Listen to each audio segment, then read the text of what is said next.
Well, thank you for checking in on the BDR lunch video. We have a good topic this time on open source software. Hope you'll enjoy it as much as we did. If you want to punch that little subscribe button at the bottom, help us toward our 1,000 subscriber goal, that would be great. You don't have to sign up for the alerts when we post, but you can do that too. Thanks for being here. Well, let me say how pleasant it is to have Tim Potsar with us today and his cohort, Brian Davis. Brian's KPFA in San Francisco. And curiously, he runs it 99% of the time from Pittsburgh. But we're going to talk today about open source, how that can happen, and what this could be for you, what ideas they have that will work for you, and some warnings about some of the things you ought to stay away from. Tim, you want to start off? Start talking? If you do, I'll welcome okay. Brian just as warmly. Well, Brian, I have to defer to Brian because he has been his background. If you don't mind, Brian, I could just sort of give you a little bit of background on this. Brian comes kind of from the IT community, and then stepped in as chief engineer for KPFA, and that background plus the fact that he's doing all the work from 3,000 miles away in Pittsburgh for KPFA, which is in Berkeley, requires quite a bit of IT infrastructure and solutions for a company that doesn't have a ton of money in the background. So how do you do this with low cost, reliable software, and that can be managed from anywhere? And so open source has become really important at KPFA. And Brian, why don't you talk about how you're using it and how you started it, and then we can go into the actual applications that we have listed here. Sure. Thanks, Tim. And hi, Barry and others. Hi, Brian. Hi. KPFA has been a great rodeo.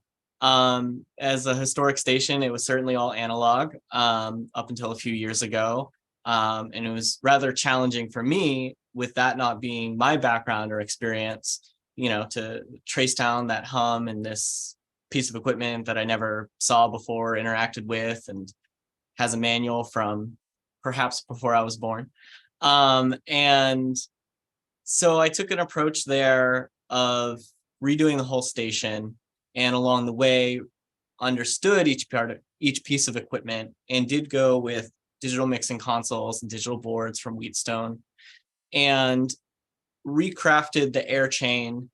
And along the way was like, okay, it'll be important to have some assurance and understanding of what kind of operating parameters we should have. Like, what is silence? How do we define it? What is, clipping or peaking, or what happens if this equipment goes offline, or so forth and so on. And so we chose a network monitoring system called Libre NMS to take SNMP data, which is simple network messaging protocol data, from these devices, and log it and monitor it and track it and create an alerting system around it. And so that was a way for me and my team to learn about our audio, our chain of events, kind of what happens, create records of it. And this was all starting to happen pre-pandemic. And we had a lot of people in the studios, and there was a lot of life and charisma and passion and arguments and everything that goes into a radio station that does a lot of live content. And transitioning to remote work also meant we were relying more heavily on that which we didn't have a physical interaction with. And so that was data. And so monitoring and creating alert systems and parameters that we wanted to see was a big part of it. So as the pandemic went on, it became pretty apparent that a lot of this work I could do from home, which was great to kind of keep a physical distance. And then as my personal life changed, I decided to move back to where I'm from in Pittsburgh, and could continue the work largely because I had operational control over the equipment. I could turn things on and off, change, different sources and destinations. But the open source component of it became, well, I wouldn't even say became, it was integral from the start. So like my background was IT, as Tim said, and it meant like I was starting like an Apache web server when I was a kid, making like a blog about like myself before MySpace and so forth and so on. And I've always done things with Linux and on the cheap, and it's kind of a second thought to consider paying some company or some provider for something that maybe I can do myself, either through like a script or through the wonderful contributions from the very broad and vast open source community. So yeah, maybe that's like what I'll start with. There's definitely like a number of tools in the toolkit for like backup audio, but like logging, alerting, monitoring, and control. It's kind of like a hodgepodge mix of different pieces that have come to work in a way, and it's always developing and growing. And if something didn't meet our needs, then we just decided to write software ourselves, and did that in the case of our actually how we accept donations. And that's something that we hope to open source and release once it stabilizes a little more for broader contribution from the community. So that's our play. That's like kind of our play with these tools and my foundation and start. Do you want to start going through some of these applications? You mentioned Libre. I can bring that up on a screen share at this point. Yeah, Libre NMS is a good starting point. I mean, it's if you wanted to bring it up on the screen, Tim. Yeah. Oh, you see it there? Yep. Okay, great. Yep. Do you want to start talking about it? This is the KPFA Libre instance. So yeah. So Libre NMS network monitoring system, Libre being free or open. And so we monitor a bunch of devices, both in our studios, at the transmitter site, at our data center where we have equipment. And if you want to do a search in the global search, Tim, for SS16, SS, like S as in Sam, 16. Yeah, that one. So here's a little box from Broadcast Tools. And if you go to graphs, I believe, and then custom OID. So this is where we log and monitor everything at our transmitter site. So we have like a Nautel transmitter, but it's a little on the older side, so it doesn't have like integrated SNMP. And so we're just hardwiring it into a box from Broadcast Tools and then logging the power, the forward power, reverse power, our current, the volts, everything about it. And just keep that in Libre NMS database. And then if something happens, like say, an automatic switch to a like auxiliary transmitter, or the generator starts, this will send an alert via email or to our Slack channel. But we could also, Slack is not open source, but we could send it to Mattermost, which is open source. And so this was an integral tool for knowledge, insight, and that's like one aspect, one piece of the puzzle. We do it with other translators and transmitters throughout our system. We do it with our streams to like log listeners. Like I think you can do a global search for stream as well. I had a question here. Yeah. Yeah, so where is Libre NMS hosted, and how do you get the SNMP data to that? Yeah, good question. So we have a server, or a few of them, at a data center in Fremont at Hurricane Electric. And so we self-host, like we own the hardware, we rent co-location space, and then have Libre NMS in containers, like Linux containers, LXC. You can also do it in Docker or a virtual machine. And so the data is being pulled from the studios, the transmitter site, from the data center itself, wherever all of the devices are. And we do it over tunnels. Because these are geographically different places and different networks, we have tunnel and do OSPF, GRE. We use GRE tunnels and WireGuard tunnels to kind of have encrypted communication between sites. And so just the local networks, the internal networks, RFC 1918 networks, that's what we do. We have like point to point between the two sites. Does that So answer? does everything kind of look like it's on a local network once it gets to the hosting site? Sort of, like, we have like, say, one network, like 192.168.87.024, right? There's 256 addresses. That's our Wheatstone network. So that's our audio network. But then we have one at the transmitter site on like 94, dot whatever. And then we have another network at studios on like a different subnet. So they're all different subnets, but they can all talk to one another, if that makes sense. So it's just, there's knowledge of where the networks are. And the Libre NMS can talk to each of those networks and alert if it can't. So, Any more about Libre? It took a little bit to understand each piece of equipment. So this is like the challenge, right? Is like you have a Barracks box, right? Maybe that sends your streams, and you want to log and monitor audio on like your left and right channel, but it means you have to create something called a custom OID or object identifier for each of the parts of the SNMP data. And so it means reading MIBs, manufacturer information bases.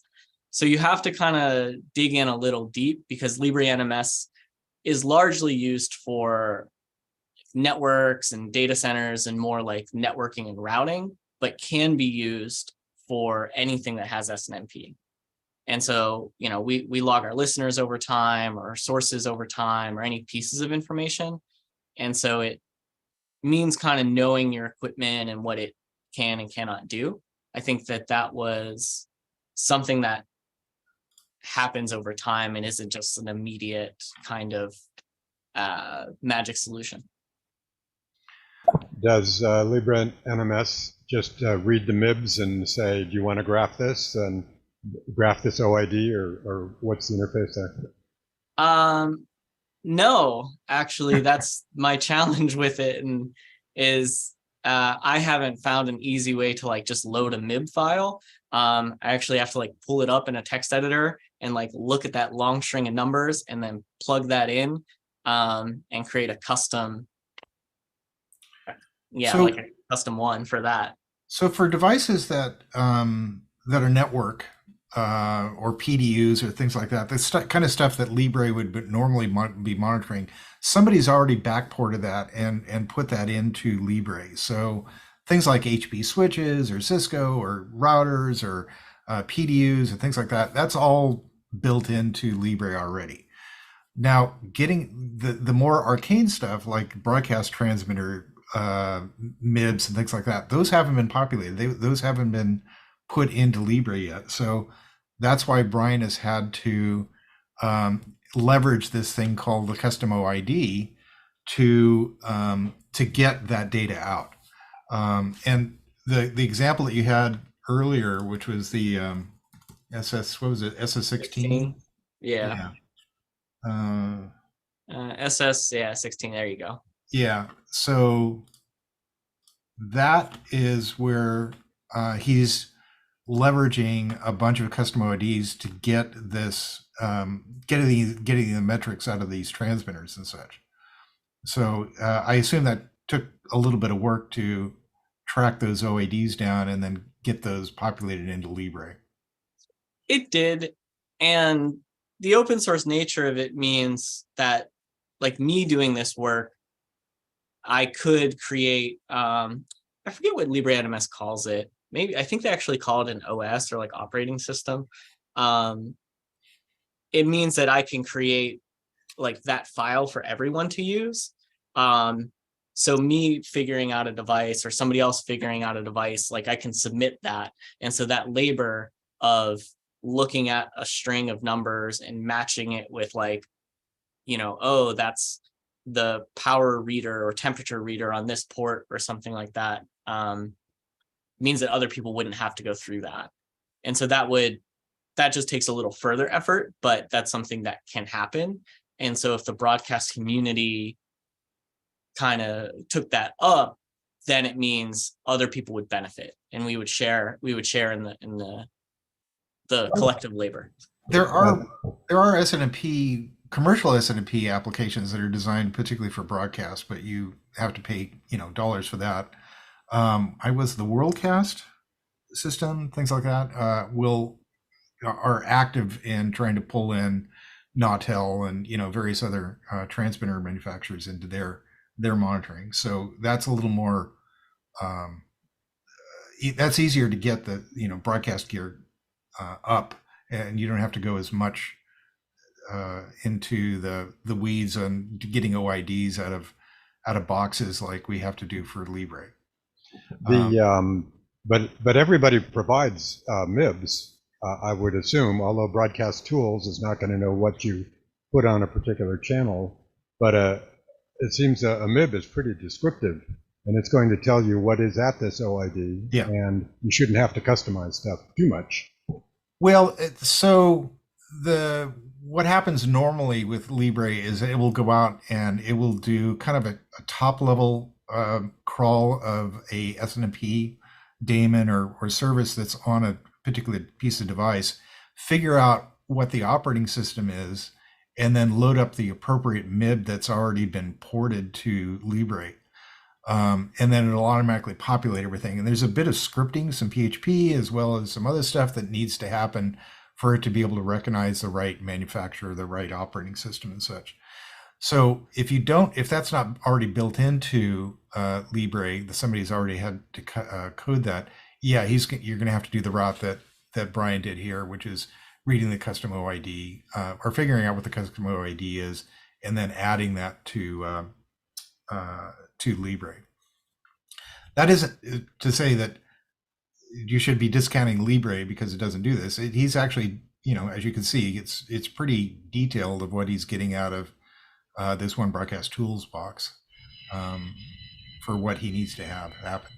And of course, each of these things you can also set thresholds. So, for instance, if the PA current goes low or high or something else like that, you can set thresholds and create what's called a rule in here and say, I don't know, do you have a threshold for that? Oh, here's one for tower light outage.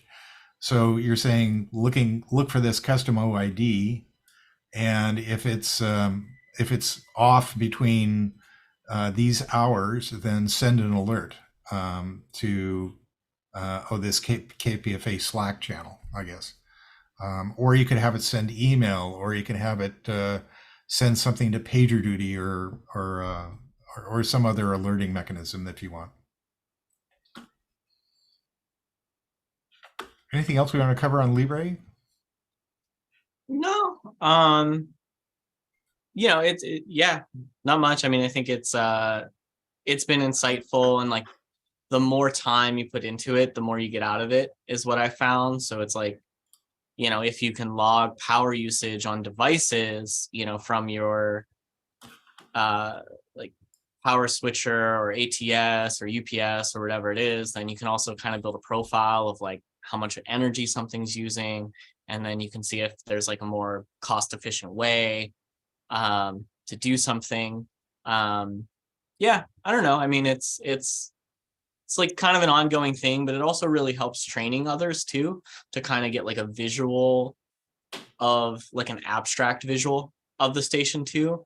And I think like some people really enjoy hands-on like mechanical and electrical approaches to things, and others also enjoy abstract or visual approaches. And so it is a training tool for other engineers at the station has been like super helpful. Brian, let me ask two questions here. First of all, do you recommend picking this up at techmint.com? Is that where you recommend? I would recommend that, yes. Okay, that's the first question I have. And the second question is, would you be interested in sharing with us perhaps a series of little tech tip articles, how someone would go about downloading Libre NMS and maybe setting up the first OID custom item and walk them through it a little bit? Would you be willing to work with me on that? Yeah, we can find a time to do that someday. Excellent. Okay. Yeah. So just to add a couple things before we disappear on Libre. Libre has a number of plugins that you can add to it. One is a thing called Oxidize, which basically goes into devices, and if there's a interface that you can do like show config or something like that, it will download those and check the configs in to a version control system. So as your configs change, you can see how things changed and possibly who did it and things like that. This is particularly useful for a network environment. If somebody's gone in there and changed one port to a different VLAN or changed an IP address or something else like that, you can see how things broke and possibly what you need to do to reverse out the change that you need to do, or see when things actually got done. The other things that are that they have is things called a weather map, which is kind of a nice graphical representation of what the pipes that are going between sites look like. I can show that to you real quick. Hold on here. Plugins, weather map. Okay, so this is I'll share screen here again.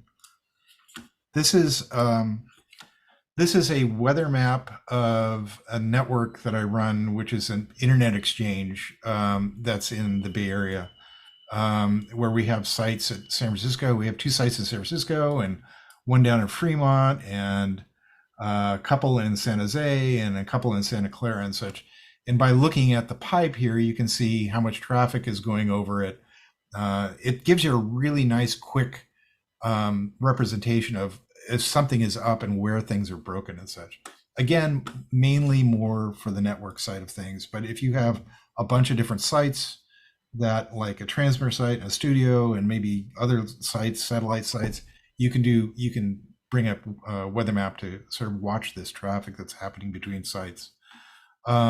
The other thing that Libre also supports is a thing called Nagios, which is a way to detect if services are up or not. So you can check if your codecs are online or your website is online or other things. It'll give you an up-down condition of those sort of things and give you alerting on that. I think our next on our list was automation that we had, Brian. Do you? Yeah. I know that there's been a number of sessions on Rivendell, and so I'm gonna skip my dog and pony on that because we've talked about that many times on these sessions. But Brian has come up with a different solution for KPFA. Why don't you go ahead and talk about Libre time? Yeah. So I wonder if I can share my screen. Share screen. Let me give this a try here.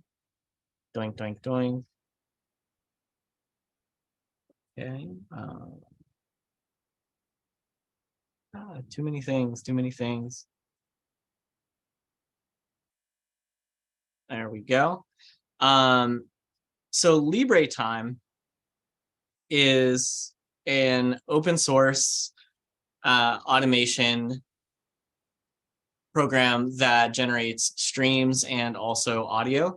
It's a fork of a older open source tool called Airtime, which was developed by a company called SourceFabric.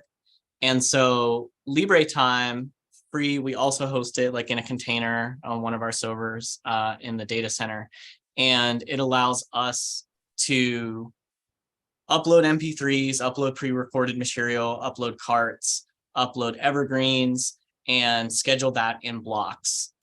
for our calendar. And so on my screen, like this is the program calendar for KPFA, but this isn't something that we're going to air on. It is our backup audio. So our primary automation is in the studios because we do a lot of live content and X, Y, and Z.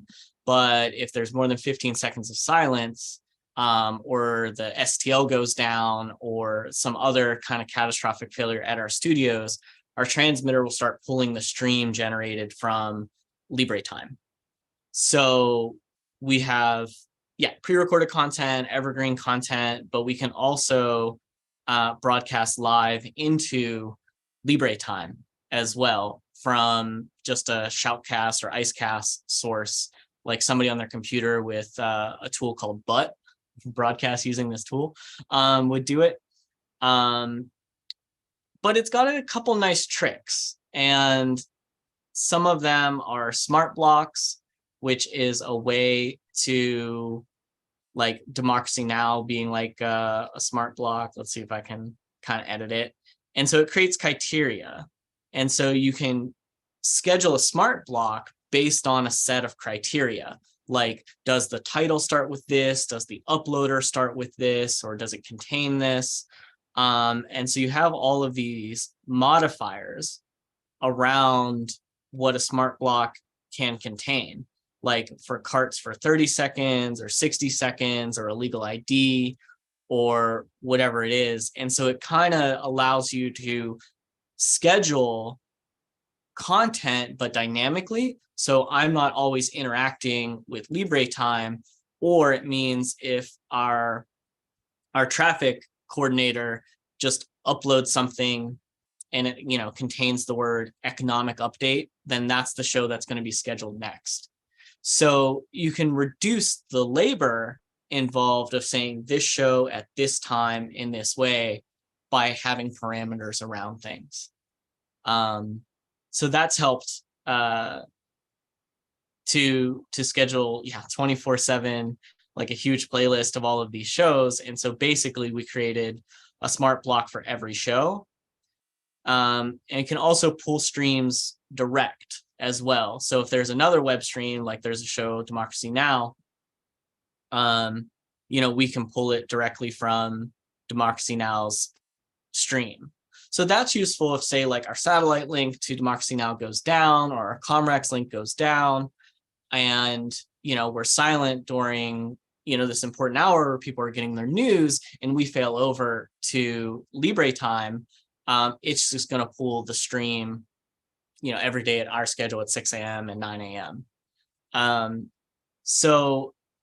And it's received actually a fair amount of development work and become a lot more stable. I would say LibreTime had some quirks for a few years, but as a backup solution for us, it worked well. And for the rainy day when the power was out in Berkeley and our generator didn't start and couldn't get it serviced for another, 24 hours, LibreTime was clutch. It helped us to stay on the air. We were able to facilitate putting content to air that was fresh. We were able to broadcast news from people's homes directly to it. And so bypassed the studios altogether, which was incredibly beneficial.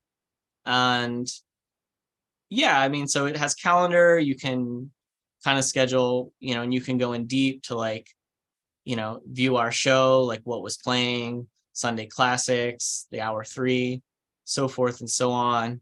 It'll automatically download podcasts. So if there's a show that has a podcast, you can go ahead and automatically import it just by giving it the RSS feed, the link. So Rising Up with Sonali is a show we pull from AudioPort. And so every day, it's checking for this and always trying to put the freshest or latest version. And so you can build a whole web stream from it. And if you're like more of a streaming station, you can even get like listener stats. Of course, there's the log sheet, the playout log for it. Like we don't have anyone listening, so it's always just one because this just goes directly from our data center to our transmitter. But if we had like if this was our primary stream, then we would see the metrics, stats, and graphs on that. But yeah, playout history is good because you can review like what went to air when. You know, it takes MP3s, it takes waves, and so it's kind of just a nice quality tool that is pretty, I would say, easy to use. Like, it's a web interface, you know, and people can just like, oh, we're going to upload a new show, you know, select here to, or drag and drop the file. You know, we can see the import list of what was recently uploaded.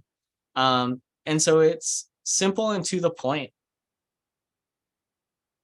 Since this is a backup, is it duplicating your whole schedule? Is a duplicate of what's at the studio? Yeah. So ideally, you know, it's 1-to-1 or about as like close 1-to-1 as possible. Like, we do live shows, and so we're not like simultaneously sending somebody's IP DTL stream or Comrec stream to LibreTime as much as we have an evergreen or music ready to go on here in case there was some sort of catastrophic failure. But for shows that are pre-recorded, yes, it is. Like, if we can get that in advance, we can upload and schedule that. And, or if we ran music shows, people could just put their whole playlist on there, or just upload their, you know, whole hour, 58-minute segment or whatever it is. And that's usually what we do. So it is a copy of what we do. It's just in a physically different place and with a different interface. For your recorded shows that you run from the studio, are you running similar or the same software, and then you just do a copy of that schedule to this backup, or is there some manual intervention here? So where we're at now is not the place we're always going to be. So right now we run like a local self-scripted version of Dropbox, just a place for our people to upload shows, and then somebody manually takes that file that they upload, puts it into our encode DAD automation, and also puts it into LibreTime. That can be automated, like that can be scripted, because one, encode is just looking for a file with an ID number, and LibreTime has an API in which we can send a show based upon what, you know, whatever criteria. So it is manual in terms of once we get a file, there's a person who's putting it in 2 locations. The hope is to automate that, so when somebody uploads it, there's some like checks for integrity, and then automatically puts it in both locations. Thanks for the question. Yeah. That seems like a really nice program, especially for NPR type stations, local community stations that have a lot of programs. And Tim just put up the download location. Before we move on to another item, let me ask this question for either of you to address. We know where to download these 2 programs. How do you have to be careful? Where do you not want to go?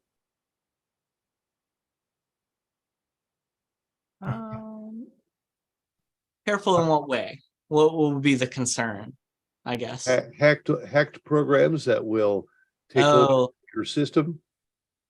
Yeah. So, yeah, I mean, I guess for me, I usually go to, you know, the organization's website and follow their guides. It usually links to some software on GitHub. I'll usually download whatever the current release is for that, and not immediately, but maybe a couple days afterwards. That's sort of how I stay safe in choosing to download or experiment with like a piece of software. You And also want to look and see how active the community is around a piece of software too.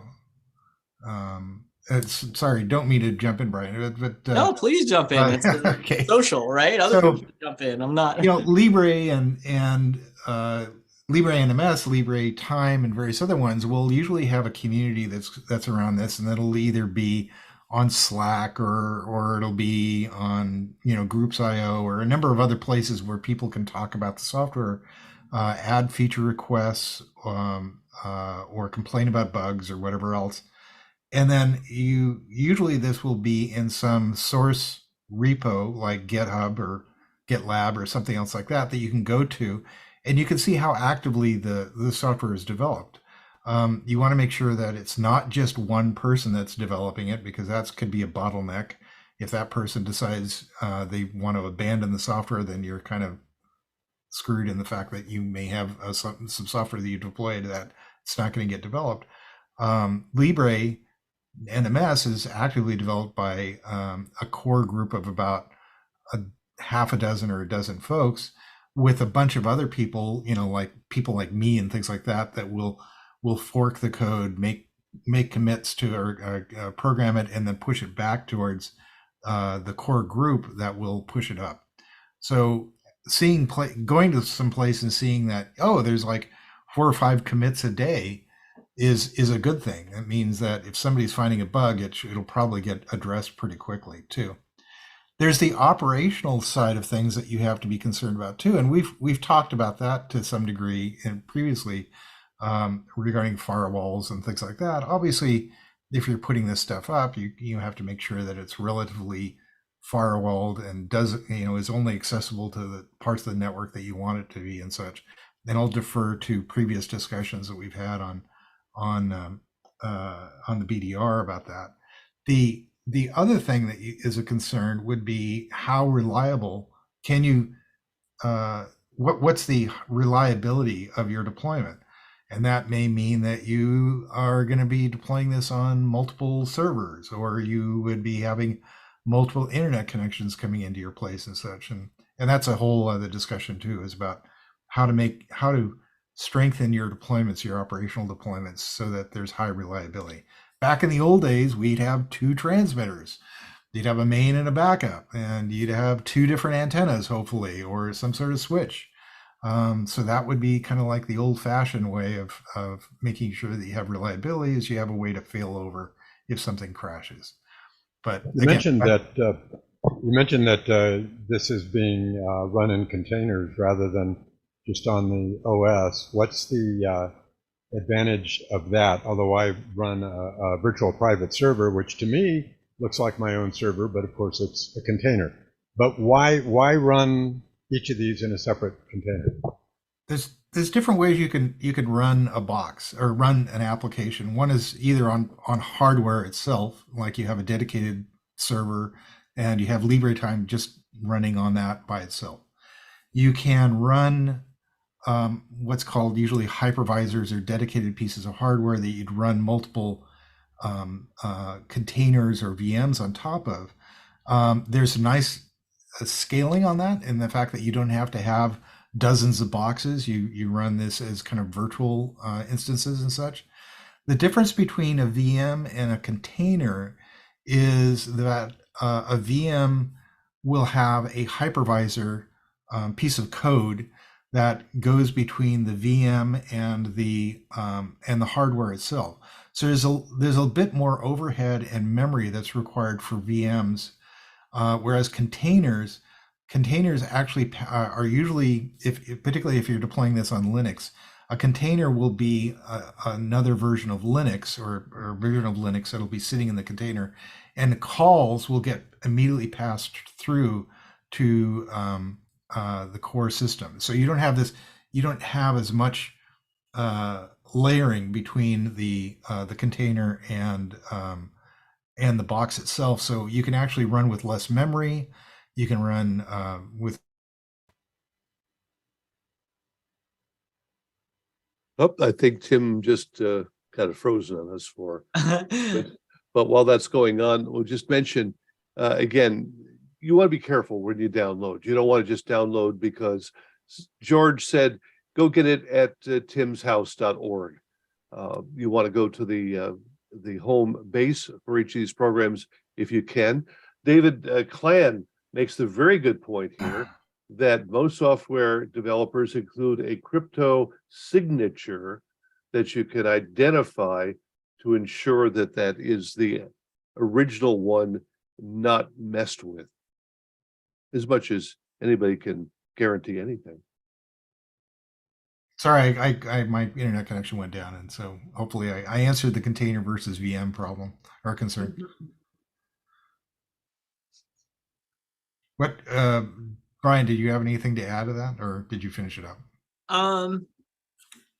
No, I think David Clan brings up the good point, and Barry just spoke to it about cryptographic signatures, and I think that that's also been a, how do I say, like it's I found that important to learn who is doing what and them providing some amount of assurance, right? So like security is also linked to trust and integrity. And so like coupling trust and integrity and security with saying, this person, say this is the authentic version of this software in this way. And then we can see that over a piece of history, and that performs well and doesn't give me nasty viruses or, mines my computer for Bitcoin or something like that. Gives me assurance, right? And so like there can be a relationship that we can feel into and then feel secure in our choices and decisions. Blanketly trusting some company's word about something is kind of the major cause for concern with closed source software. We don't understand how it works or what it does. So, or how things sneak in. I mean, the SolarWinds exploit was a good example of a library that got injected into their binaries that got distributed. And basically, the Russian state was able to start sniff traffic and such. So that was a closed source piece of software. Whereas in open source, you have a bunch more eyes, and it's much more open to seeing that when things get snuck in to code. Now I'll raise the question. Go back, I don't know, 20 years. CLOTS consoles. One of the first consoles were all software run. Somebody at CLOTS Central, I'm guessing, got a virus on their machine. And they sent out an update to stations running CLOTS consoles, including a Clear Channel at the time. And these consoles started barfing rather badly. And eventually, in the local station, we discovered there was something on the order of 250 viral attacks in modules on the one console. Now, that came from the source, that came from the company. And you could say it wasn't open source, but it still requires you to be careful about where you get your software and how. I think you have to do that both on open source and closed source, and obviously there's going to be advantages and disadvantages for each. So that's a whole, again, probably another discussion another day. It is. Now we're coming up. Go ahead. I was going to say, how much more time do we have at this point, Barry? Great minds in the same way. I was just about to mention we're about quarter till the hour. Some folks are going to have to jump off at this hour. Some will stay with us, and we want to make sure that everybody gets a chance to ask questions or be exposed to as many little things as we can. So if you have a couple of short ones here, let's attack those next. Well, we have a bunch of categories in different groups. I mean, some of these are not necessarily broadcast related, but some of these may be things that you want to take. For instance, one of the things I described here is a help desk. Many times I walk into a broadcast station or something else like that, and they aren't tracking problems. So and so is saying, well, the light is burned out on the air console, or I can't get the EAS logs or something else like that. How are you tracking these sort of problems? So help desk would be one thing, and we could talk about open source products for that. There is the fact that you have documentation. How do you track documentation? There's ways of tracking changes and things like that, and we use. In fact, for KPFA, we introduced them to a thing called Netbox, which tracks how things are connected. So Brian has done a really great job on taking Netbox, which is considered normally a data center infrastructure management or DCIM um, product, and basically getting it to work so that he can track every single audio and video connection as well, and how they're connected back and forth, as well as getting rack elevations and things like that. Did folks want to see that? And we can go into that a little bit. Yes, please. Okay. Hey, Brian, why don't you bring up your Netbox instance? There we go. Okay, yeah, let me get off mute. Yeah, so like Tim was saying, like Netbox allows us to define physical equipment and also how it's connected and how all of the pieces of the puzzle go. And so starting from sites, we have Earth, which is the planet that I'm currently on, North America, United States, California, Monterey. And this is a translator that we have. It's a translator site called K232FZ. And, in the description, we can see it's 94.3. We can have GPS coordinates, physical address, and then some comments about what's going on there. And yeah, I can view elevations like on this rack. We can see the little router that's there. We can see the receiver that's there, the transmitter that's there. And we can go into this device and then start to see a little further like around what's going on, like what interfaces are a part of this. Like there's an Ethernet one, but on the back, we have MPX, so like side carrier, and then we can see, this cable is connected there in this way, what type of connector is there. And so we can start to get a map of how this piece of equipment physically connects to this other piece of equipment and in which way. And so I think even, sometimes it'll give you like a nice little like visual too, like this 1 foot cable, connects these two pieces of equipment, termination A, termination B, what rack, what length. And so that allows me, if I'm having to like remotely troubleshoot with somebody, I can say, on rack 3, row this, on the back, there's this connector in this way. And with complex systems, there's only so much one can keep in one's head at all times.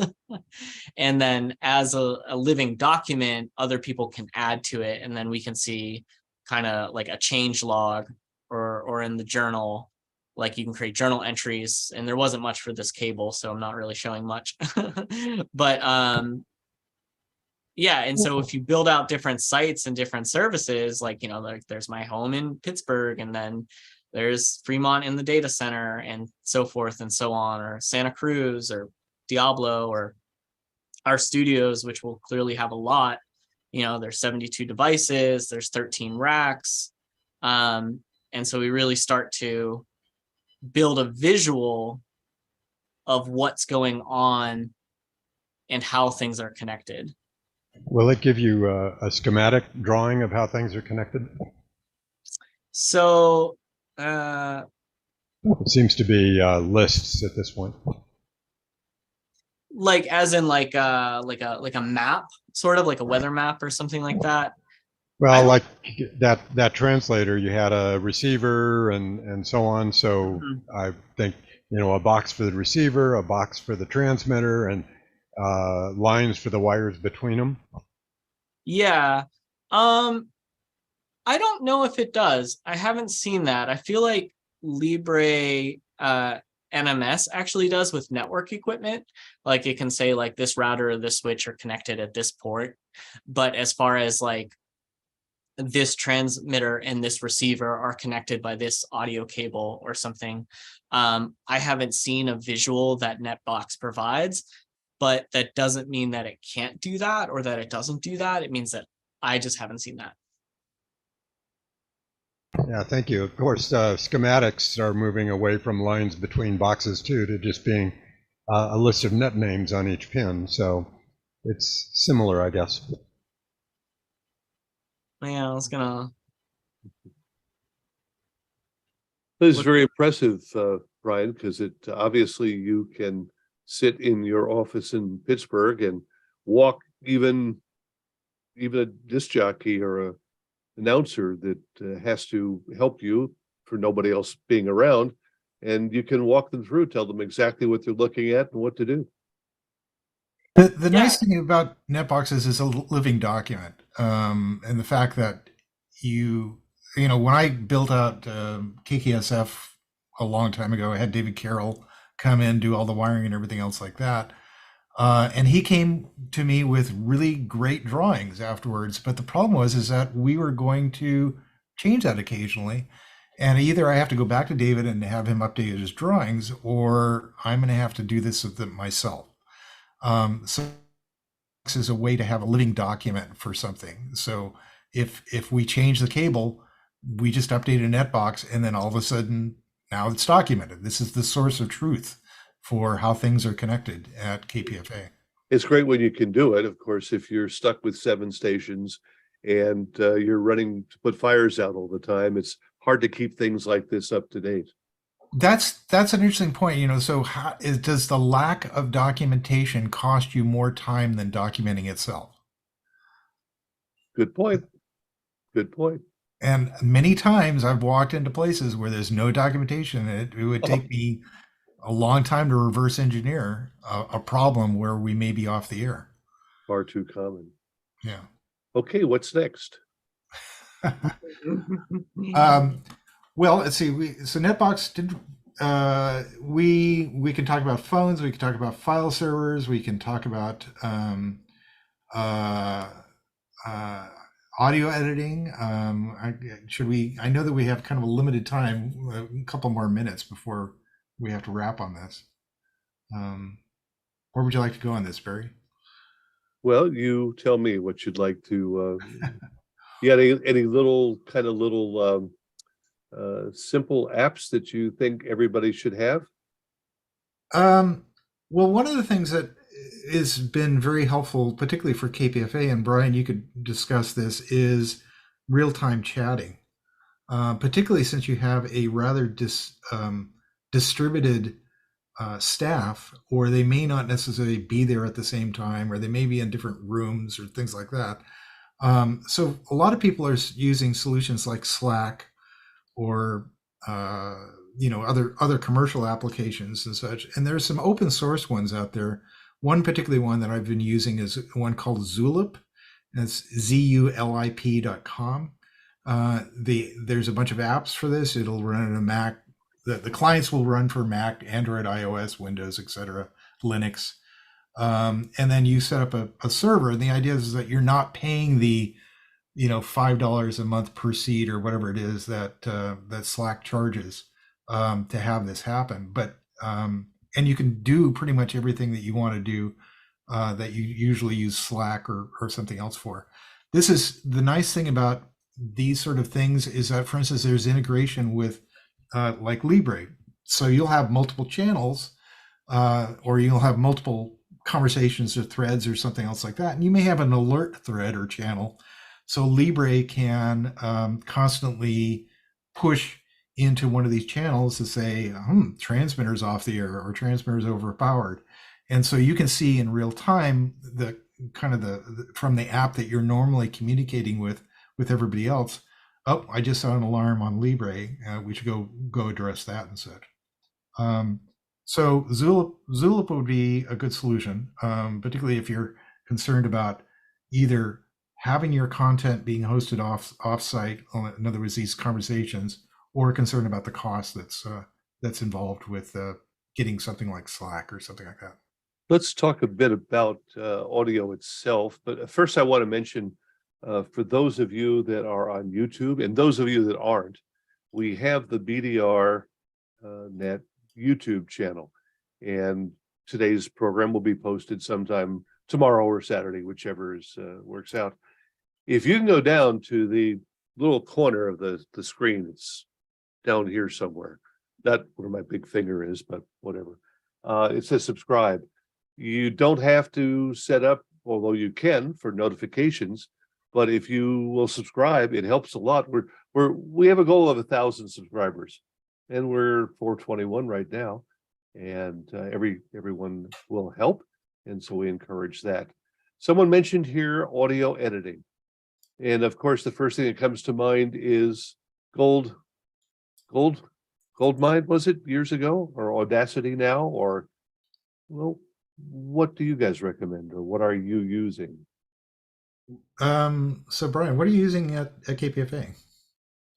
Oh, this is a hotly debated topic, and everyone has a preference. Everyone has a preference.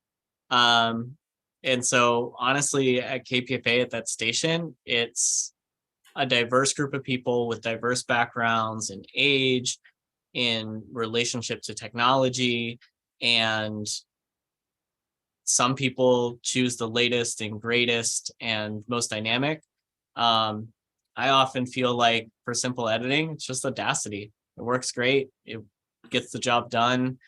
Having the ability to normalize levels really helps. Introducing that as a concept to people, like the highest point of your peak audio and your guest audio being down here. Like, we have to compensate a lot for that on air with a processor, with the Optimod, but then like the stream doesn't go through the Optimod, so then people just hear that discrepancy unless we use a tool like Liquid Soap to apply normalization. But I think there's Ardor as well, which is another open source audio toolkit, audio editing suite or digital audio workstation. And maybe that's a little more geared towards music, if I remember correctly. But as kind of a public radio station with public affairs content, we use Audacity. There was some controversy about Audacity when the current owners purchased it and then started inserting code to track some of the users. I don't know if that's been completely removed, but I know that the reports I'd heard was that they got their fingers burned and backed away a bit. That's good to know. I mean, that sort of transparency and that oversight is important. You know, it goes back to that relationship question, right? And also that question of security and trust. And trust can be damaged, trust can be regained, you know. And so as a denizen or like a community of people, it's good to see that was caught. It's sad to see that was an aspect that wasn't communicated, that wasn't announced, that there wasn't like, you know, an input process around that, assuming all of that's true. So yeah, there's always moving targets. And I think it's like a constant flux of a world, much like these tools and technology we're talking about today in 5 years might be usurped by something else, might be replaced, there might be a fork or a new direction. Many times where this is why if a single developer is running an open source project and they decide to either drop out or do something odd, usually what will happen is there'll be a fork out of that. For instance, Libre NMS was originally Observium, and people didn't like the way that the person who was running Observium was doing coding it and not supporting it in some ways, and so they made a fork, and Libre took off after that. I saw somebody with a hand up there. Yeah, that was David Clan. And there was a fork there with QB64 recently when the team broke up. David, your thought? Yeah, just a little follow up on Audacity. I was following the hubbub when the new owners took control of it, and they have since gotten the message and they are playing nicely. They've taken out that code that tracks, and they've made it optional. So you can either, if you want to compile Audacity yourself, you can without that.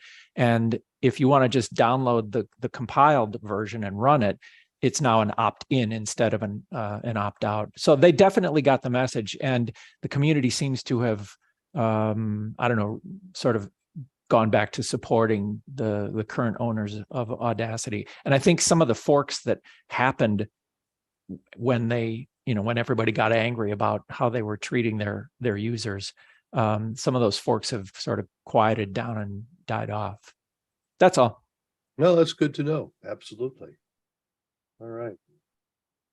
John, you like Audacity for simple editing, NCH from Australians is simple. And for local sports, you hold your nose and subscribe to Audition. Are there any open source recorders that make marking audio a one-button simplicity while recording? That's a great feature request. I don't know of any. There might be, but that's definitely an aspect which keeps people on Audition and SoundForge and some the more closed source software. You can do it with Audacity. It's just a one button. If you want to just set a marker while you're recording in Audacity, you can do it. Question around that, David, is if you save the file or export it or you edit in some way, does the marker kind of follow? Does it come back? Or is it more of... I don't think, I think if you export it, it won't export the marker with it. But the markers, I think it'll track the native file format, the native Audacity format. Yeah. Okay. Great. Yeah. Okay, we're 10 after 1. I don't know how you two guys are for time, so I'll suggest maybe we have another 10 minutes or so and see what unless you're ready to go now. I was just taking a little stretch. I like kind of like Q&A around things, right? I feel like that's what that's what I appreciate. So I mean, feel free to kind of like ask Tim or I anything, or if anyone else just has general questions. Anyone here with questions? If you're on YouTube, type it into the chat box. If you're here, stick your hand up, or alternate A, ask a question. Yeah, on the Libra time, you were talking about the number of users are listening to that directly. You'd still want to use Shoutcast or something if you were actually going to go streaming that live, wouldn't you? So Libre Time is a front end, and also it incorporates other pieces of software. So Icecast is a part of it. So when you install Libre Time, you're also installing Icecast. And so it can generate a stream itself, or it can send that to a distant Icecast server. And it can do both. You can set up like 3 different streams, like maybe one that's coming from the Libre Time server itself, one that's going to a different destination, one that's going to another destination. So yeah, and then it also is controlled, like all of the scheduling and like advanced features. The heart of Libre Time is a very powerful scripting language and tool called Liquid Soap. Liquid Soap is a remarkable thing to learn because it's a completely versatile tool for audio and video. And so like we run custom scripts to transcode audio for our stream, for this or for that. And what Libre Time is kind of create a nice front end for that. But the back end of that, the heart of that, is a tool called Liquid Soap. Hey, Brian, before you disappear, you had been working on your own open source project, Station Admin. Do you want to talk about that a little bit and where it's at on being released and such? Yeah. So let me see if I can share my screen again. Please do. Sharing.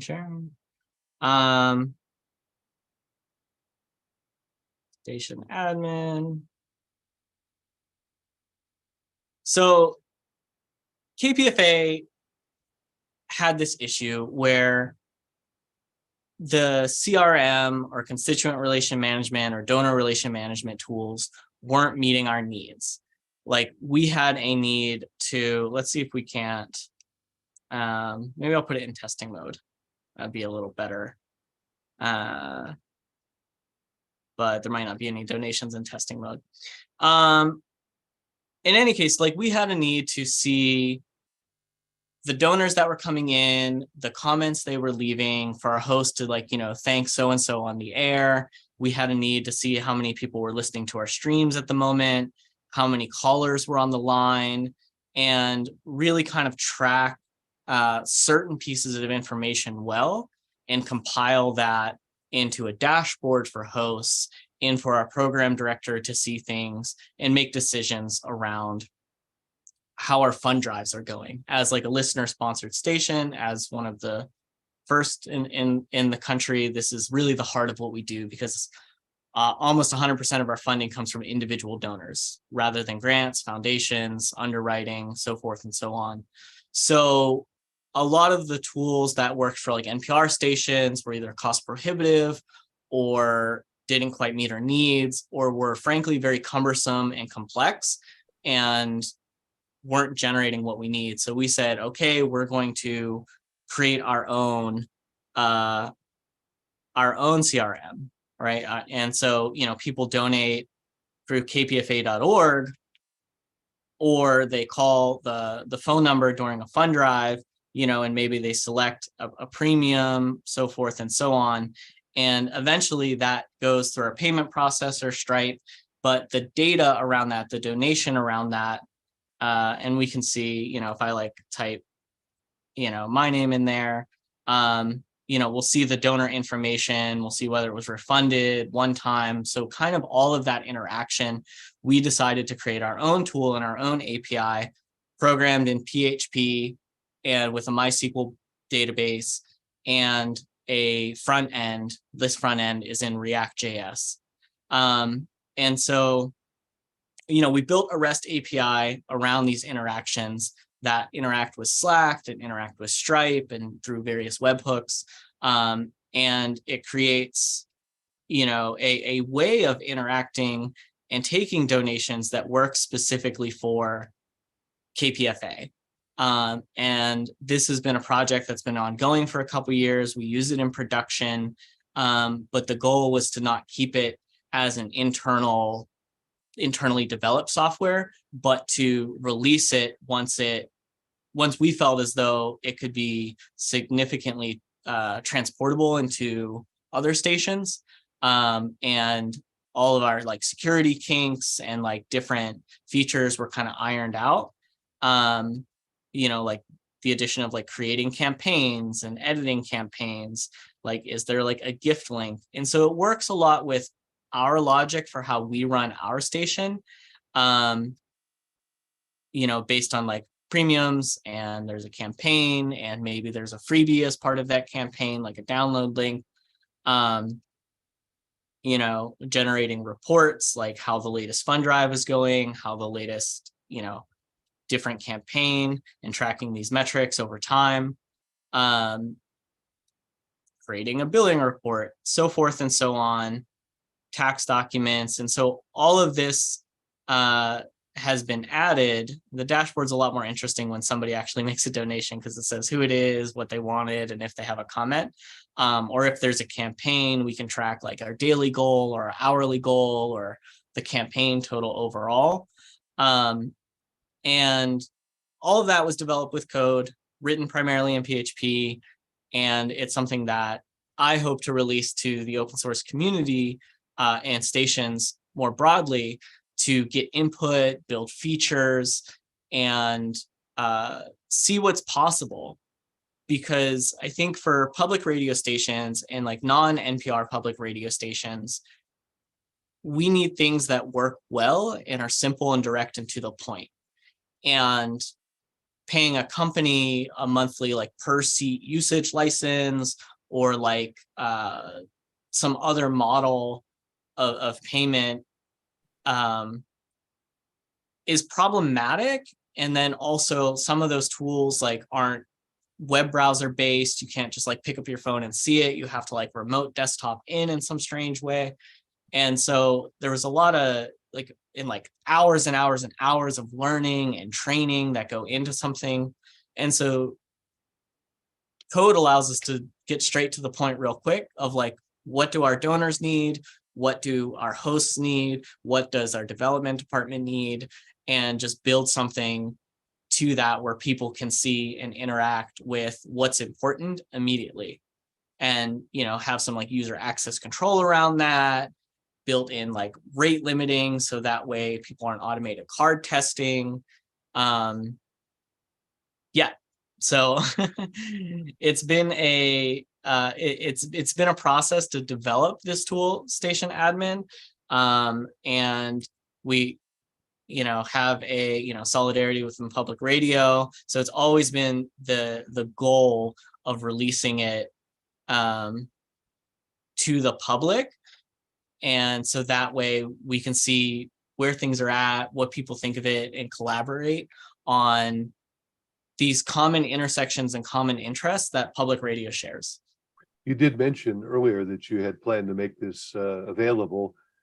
Is there a time frame for that? The hope would be the end of 2023, the end of this year, actually. And at that point, it'll be a stable enough project for people to consider it. Right now, it's not really, there's not like theming for people to like change the call letters of their station. Like, so there's like some bits that I would want to put in there for people to have an easier time adopting. I see. So if somebody wanted to beta test it for you, they still should wait, expecting fourth quarter. Yeah, they can wait. They can also, reach out to me, Brian D at kpfa.org. And because if stations were thinking of this themselves, or if, they had an interest in collaborating around it, like I'm completely open to talking around that. That's great. Well, Brian, I see there was a telephone interface there showing number of callers and so on. How do you handle that? Also, I remember listening to KPFA in the late 60s, and the big thing on the pledge drive was call now, and you can hear your phone ring on the air. Yeah. So like this caller, right? Like this caller, this streamer is JSON data. And we're pulling the streams from our IceCast server that we run at streams.kpfa.org, just pulling the JSON directly from that on total number of listeners. And then the callers, like if you call 1-800-HEY-KPFA, that would show up as like a number 1 on there, or if more people did. And we pull that from our self-hosted PBX, free PBX, which is an open source tool, which we didn't have time to showcase at this point, but it's a phone server. And so running our own phone server means that we can also see who's calling, when they're calling. One of the benefits too of integrating with free PBX is we can pull the recording of the caller and then kind of check to see that what they asked for, they wanted, or if there was a discrepancy or anything like that. And we can see the recording of the caller directly in Station Admin. And sounds very interesting. Yeah. Brian, thank you so very much for spending time with us today. And Tim, always, you're welcome, and we appreciate your insight. Thank you. Thank you, everyone.